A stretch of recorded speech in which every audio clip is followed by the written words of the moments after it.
भिखारी की लंबे बालों वाली जादुई दुल्हन।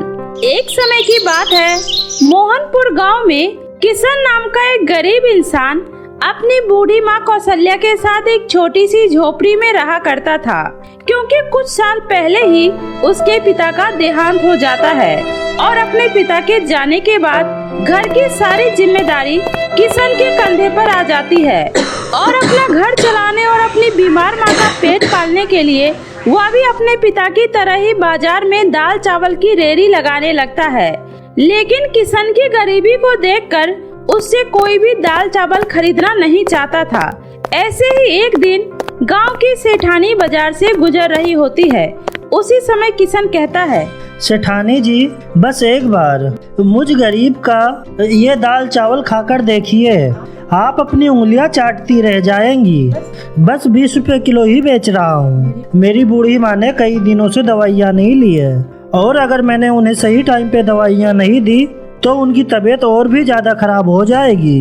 मैं पहले से ही अपने पिताजी को खो चुका हूँ, अब मैं अपनी माँ को नहीं खोना चाहता हूँ।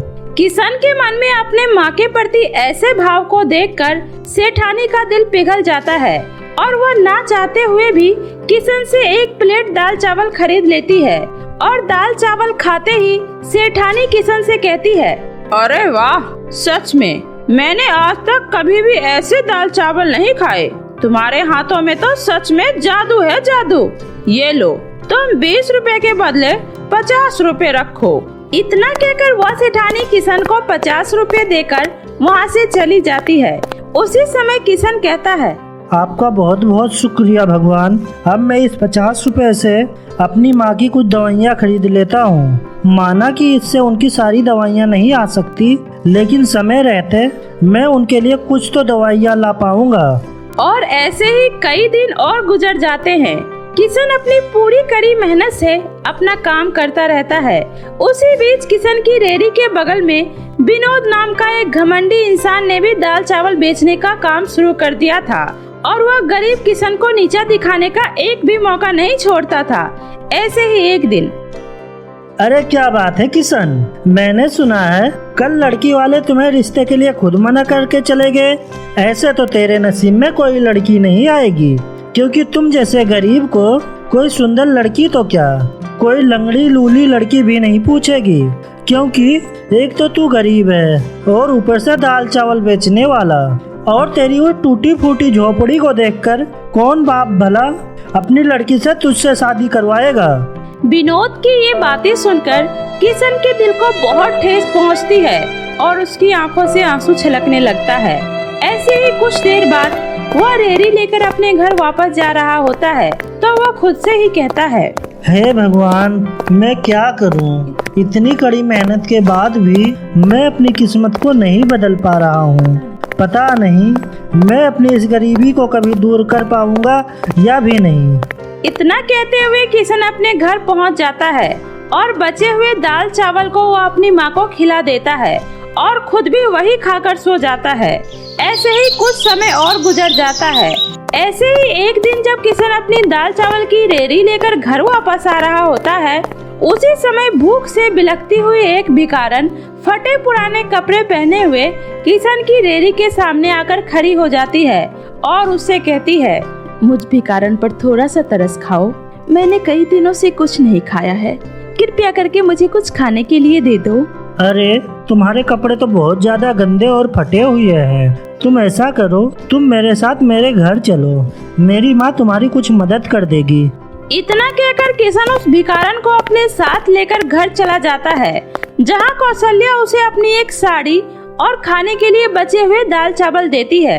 ये लो बेटी, ये साड़ी पहनकर खाना खा लो और तुम जब तक चाहो यहाँ रह सकती हो।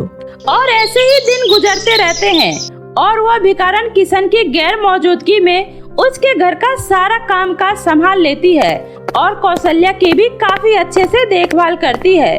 उसे समय पर दवाई देती है और खाने को देती है और उसकी अन्य जरूरतों का बहुत ही अच्छे से ध्यान रखती है। किशन उसको अपनी माँ का इतना ख्याल करता देख उसे मन ही मन पसंद करने लगता है और उससे शादी करने के बारे में सोचता है। ऐसे ही एक दिन वो उसे अपने मन की बात बता देता है। गौरी, मैंने कभी ऐसा नहीं सोचा था कि मुझ गरीब की कभी शादी हो पाएगी, लेकिन देखो भगवान ने तुम्हें मेरे सामने एक भिखारन के रूप में लाके खड़ा कर दिया और मुझे इस चीज से कोई दिक्कत नहीं है। मैं तो बस तुमसे शादी करना चाहता हूँ। तो बोलो, क्या तुम इस गरीब इंसान की दुल्हन बनना चाहोगी? किशन की यह बातें सुनकर कौशल्या भी उसकी हाँ में हाँ मिलाती है और गौरी शर्माते हुए किशन से शादी करने के लिए हाँ कर देती है और कौशल्या उनकी पास वाले मंदिर में ही ले जाकर दोनों की शादी करवा देती है। मेरे प्यारे बच्चों, तुम दोनों हमेशा ऐसे ही खुश रहना। इतना कहकर किशन जैसे ही गौरी को अपने घर लेकर आता है, वैसे ही वह भिखारन लंबे बालों वाली एक सुंदर सी दुल्हन में बदल जाती है और उसके लंबे लहराते बाल और खूबसूरत चेहरे को देखकर गरीब किशन और उसकी माँ कौशल्या हैरान हो जाती है। उसी समय किशन कहता है, अरे तुम कौन हो और मेरी दुल्हन गौरी कहाँ है? अरे मेरे प्यारे पतिदेव, मैं ही तो तुम्हारी दुल्हन गौरी हूँ। मैं तो बस एक गरीब भिखारन बनकर तुम्हारी परीक्षा ले रही थी, लेकिन तुम सच में एक बहुत ही भले इंसान हो।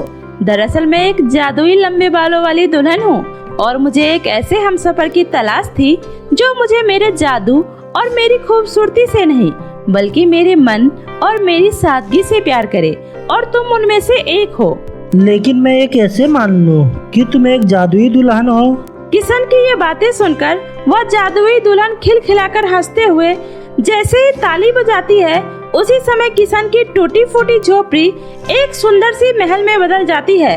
यह देखकर किशन के भी होश उड़ जाते हैं। अब तो आपको मुझ पर यकीन हो गया ना, मैं एक जादुई दुल्हन हूँ। मेरी जादुई दुल्हन, क्या मैं तुमसे एक चीज और मांग सकता हूँ? क्या तुम मेरी बूढ़ी माँ की बीमारी हमेशा के लिए खत्म कर सकती हो? अरे बस इतनी सी बात, मैं अभी माँ जी को पहले की तरह बिल्कुल स्वस्थ कर देती हूँ। इतना कहकर गौरी अपने हाथों से एक जादुई रोशनी निकालती है और कौशल्या के शरीर पर डाल देती है, जिसके बाद कौशल्या का शरीर बिल्कुल तंदुरुस्त हो जाता है और वो पहले की तरह बिल्कुल ठीक हो जाती है। और यह देखकर किशन और कौशल्या बहुत ज्यादा खुश होते हैं। तुम्हारा बहुत बहुत शुक्रिया मेरी जादुई दुल्हन। आज तुम्हारी वजह से आज मेरी माँ बिल्कुल ठीक हो गई है। सच में मैंने कभी नहीं सोचा था कि मुझ जैसे गरीब की जिंदगी में कभी खुशियाँ आ पाएगी, लेकिन तुम्हारे आने से मेरी जिंदगी खुशियों से भर गई। अरे मेरे प्यारे पतिदेव, अब बस भी करो, मेरी इतनी तारीफ करना। अरे नहीं नहीं मेरी प्यारी जादुई दुल्हन, मैं क्या तुम्हारी तारीफ करूँगा? मैं तो तुम्हारे सामने कुछ भी नहीं हूँ। तुम कहाँ इतनी अप्सरा जैसी खूबसूरत और कहाँ मैं दाल चावल बेचने वाला एक गरीब इंसान। मेरा तो तुमसे कोई मेल ही नहीं है। किशन की ऐसी बातें सुनकर जादुई दुल्हन के मन में एक उलझन सी होती है, लेकिन वह कुछ नहीं बोलती। ऐसे ही अगले दिन, सुनो जादुई दुल्हन, मैं बाजार में दाल चावल की रेहड़ी लगाने जा रहा हूँ, क्योंकि कई दिनों से मैंने अपनी रेहड़ी नहीं लगाई, इसलिए आज मुझे जल्दी ही जाना होगा। अरे अरे रुकिए तो, इतनी भी जल्दी क्या है जाने की? अरे पर हुआ क्या? तुम मुझे ऐसे क्यों देख रही हो? मुझे पता है कि मैं तुम्हारे सामने किसी भिखारी से कम नहीं लगता। ऐसी कोई बात नहीं है मेरे प्यारे पतिदेव, लेकिन एक जादुई दुल्हन का पति ऐसे पुराने फीके कपड़ों में अच्छा नहीं लगता, इसलिए तुम्हें बस थोड़े से बदलाव की जरूरत है। वैसे ही किशन एक सुंदर से राजकुमार के रूप में बदल जाता है और यह देखकर वह जादुई दुल्हन कहती है, अरे वाह, अब लग रहे हो ना तुम एक राजकुमार की तरह। तुमने बिल्कुल सच कहा जादुई दुल्हन। तुमने तो मुझ जैसे गरीब को गंगू तेली से राजा भोज बना दिया, लेकिन मैं ऐसे नहीं रह सकता। मेरी जादुई दुल्हन, माना कि भगवान ने तुम्हें जादुई शक्तियों के साथ बनाया है, लेकिन तुम्हें इससे गरीब और लाचार लोगों की मदद करनी चाहिए। मेरा क्या है, मुझ गरीब को तुम्हारी जैसी पत्नी का साथ देकर भगवान ने पहले ही मुझे धनवान बना दिया है और मुझे इससे ज्यादा कुछ नहीं चाहिए। किशन के मन की ऐसी बातें सुनकर जादुई दुल्हन का मन भी पसीज जाता है और वह किशन की बात मानकर उसके कामों में उसका सहयोग करने लगती है, क्योंकि आजकल लोग सिर्फ अपने बारे में सोचते हैं, लेकिन किशन ने अपनी गरीबी को बहुत ही करीब से महसूस किया था, इसलिए उसे पता है कि गरीब और लाचार लोगों के लिए जीवन जीना कितना मुश्किल होता है। इसलिए वह जादुई दुल्हन मिलने के बाद भी अपनी दाल चावल की रेहड़ी लगाकर कड़ी मेहनत करता ही रहता है और अपनी जादुई दुल्हन से वह गरीब और लाचार लोगों की मदद भी करवाता है। अनाथ लड़की का जादुई पेपर का घर। यह कहानी अनाथ लड़की काव्या की है, जो कागज के खिलौने बनाकर बाजार में बेचा करती थी। काव्या के माता पिता की मृत्यु कई साल पहले ही एक दुर्घटना में हो जाती है, जिसके बाद काव्या बिल्कुल अनाथ हो जाती है और इसी वजह से वो अपना पेट पालने के लिए रंग बिरंगी कागजों से खिलौने बनाकर उन्हें बाजार में बेचा करती थी। ले लो सुंदर सुंदर रंग बिरंगे कागज के खिलौने ले लो। अरे ओ काव्या, ये कागज के फूल कितने की दे रही है? काकी, ये फूल 20 रुपए का है। अच्छा लाओ, दे दो। काव्या कागज के इतने सुंदर खिलौने बनाती थी कि देखने वालों की नजर उन खिलौने पर से हटती ही नहीं थी और इसी वजह से उसके सारे खिलौने फटाफट से बिक जाया करता था।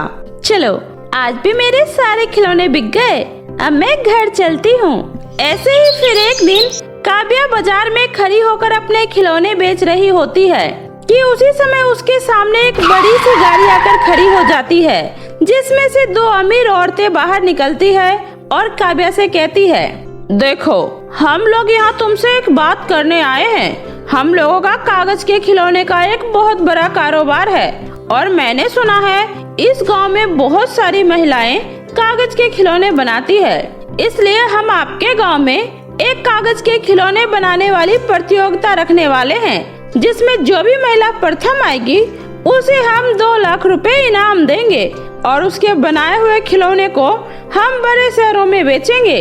उन औरतों की ये बात सुनकर काव्या बहुत खुश हो जाती है और उन महिलाओं से कहती है, लेकिन इनमें कितने पैसे मिलेंगे मेम साहब? अरे अगर पूरे महीने खिलौने बनाओगी ना तो लाखों रुपए कमा सकती हो।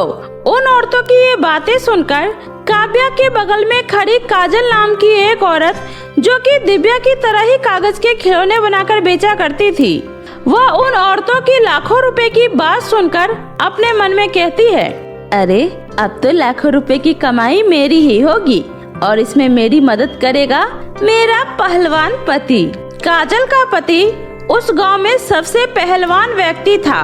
उससे गांव के सभी लोग बहुत डरा करते थे। इसलिए काजल अपने पति को सारी बात बताते हुए कहती है, देखो जी, अगर आपको हर महीने लाखों रुपए चाहिए तो आपको मेरा साथ देना ही होगा। अरे पर भला मैं इसमें क्या कर सकता हूँ? अरे मेरे पहलवान पति जी, आपको तो पता है ना कि इस पूरे गांव में उस काव्या से अच्छा कागज के खिलौने और कोई बना ही नहीं सकता है, और अगर वह इस प्रतियोगिता में भाग लेती है तो भला मैं कैसे जीत पाऊंगी? अच्छा तो ये बात है, तो तू चिंता मत कर, मैं उस काव्या को देख लूँगा। इतना कहकर काजल का पति अपने कुछ आदमियों के साथ काव्या के घर जाता है और उससे कहता है, अरे ओ काव्या, मेरी बात ध्यान से सुन। अगर तूने उस कागज के खिलौना बनाने वाले प्रतियोगिता में भाग लिया तो मैं तुझे इस गांव से धक्के मार के बाहर निकलवा दूंगा और तेरे इस घर में आग लगा दूंगा। चाचा, आप ये कैसी बातें कर रहे हैं? और भला मेरे उस प्रतियोगिता में भाग लेने से आपको क्या फर्क पड़ता है? मुझे क्या फर्क पड़ता है और क्या नहीं, वो तुझे जानने की जरूरत नहीं है। तू बस इतना याद रख, अगर तूने उस प्रतियोगिता में भाग लिया तो मैं तेरा क्या हाल करूँगा तू सोच भी नहीं सकती। काजल का वो पहलवान पति इतना कहकर वहाँ से चला जाता है, लेकिन काव्या को उसकी बातों से कोई फर्क नहीं पड़ता, क्योंकि काव्या एक बहुत ही बहादुर और हौसला रखने वाली लड़की थी। इसलिए वो अपने आप से कहती है, अब तो चाहे कुछ भी हो जाए, मैं उस प्रतियोगिता में जरूर भाग लूंगी। और इसी तरह पहलवान के खूब मना करने के बाद भी काव्या उस प्रतियोगिता में भाग लेती है और उस प्रतियोगिता में जीत जाती है। काव्या, हमें तुम्हारे पेपर के बनाए हुए टॉय बहुत पसंद आए, इसलिए अब तुम हमारी कंपनी के लिए पेपर के खिलौने बनाओगी और ये रहा तुम्हारा 2 लाख का इनाम, मुबारक हो। और ऐसे ही जब उस पहलवान को काव्या के कंपटीशन जीतने के बारे में पता चलता है तो उसको बहुत गुस्सा आता है और वो कहता है, उस काव्या की इतनी हिम्मत कि मेरे मना करने के बावजूद भी उसने प्रतियोगिता में भाग लिया। अरे एक अनाथ होकर मुझसे पंगा ले रही है, अब मैं उसे नहीं छोड़ूंगा। इतना कहकर वह पहलवान अपने कुछ आदमियों को लेकर काव्या के घर जाता है और अपने आदमियों के साथ मिलकर वह काव्या के घर में आग लगा देता है और काव्या के घर वापस आने से पहले ही उसका घर जलकर राख हो जाता है। और अपने घर की ये हालत देखकर काव्या फूट फूट कर रोने लगती है और कहती है, हे भगवान, ये क्या हो गया? उन लोगों ने मेरे घर को जलाकर राख कर दिया। भला मैंने उन लोगों का क्या बिगाड़ा था जो उन्होंने मेरे साथ ऐसा किया? लेकिन कोई बात नहीं, अब मैं भी हार नहीं मानूंगी। अब मैं उन लोगों को इसी गांव में रहकर दिखाऊंगी। इतना कहकर काव्या गांव से थोड़ा दूर बाहर आकर अपना एक छोटा सा घर बनाती है और उसी में रहने लग जाती है। ऐसे ही एक दिन जब काव्या नदी से पानी भरकर आ रही होती है, तभी उसे रास्ते में प्यास से व्याकुल एक बूढ़ी औरत मिलती है। मेरी मदद करो, मुझे बहुत प्यास लगी है। अम्मा, आपको प्यास लगी है? रुकिए, मैं अभी आपको पानी देती हूँ। काव्या को उन अम्मा पर तरस आ जाता है और वह उन्हें जैसे ही पानी देने जाती है तो वो देखती है उन अम्मा के दोनों हाथ पर चोट लगी हुई है और वो अपने हाथ से पानी पीने तक को लाचार थी।